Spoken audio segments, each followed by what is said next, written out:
দেখেন গাইস, আজকে আমার জামাই আমার মাইরা দেন গালগুলা কি লাল বানাইছে দেখছেন?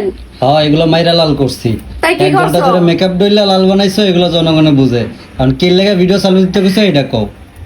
আচ্ছা, কার কার ভর্তা পছন্দ? হ্যাঁ, আজকে বুঝছেন, আজকে কয়দিন ধরে গরুর গোস্ত খাইতে খাইতে তো ভালো লাগতেছে না, এই কারণে বেগুন ভর্তা, টমেটো ভর্তা, কালিজিরা ভর্তা, ডিম ভর্তা, তারপর হচ্ছে বেনি ভর্তা, সব ভর্তা আইটেম বানাবো। আর তুমি যে কইলা খালি গরুর গোশত খাইছো, খাসির গোশত খাও নাই, মুরগির হ্যাঁ, গোশত খাও খাসির নাই? গোস্ত, গরুর গোস্ত, মুরগির গোস্ত, মানে তিনটাই খাইছি, মানে গোস্ত তো ওগুলো তো গোস্তই, ঠিক না? এখন গোস্ত আর খাইতে ইচ্ছা করতেছে না, এই কারণে ভর্তা খামো। আর কে কে ভর্তা পছন্দ করেন বলেন তো? আমার কিন্তু মানে আমাদের, শুধু আমার না, আমাদের ঘরের মধ্যে ভর্তা বানাইলে ভাত লাগে 1 কেজি। কি রসুন ভর্তা করবো নাকি? এত রসুন ছিলতেছো?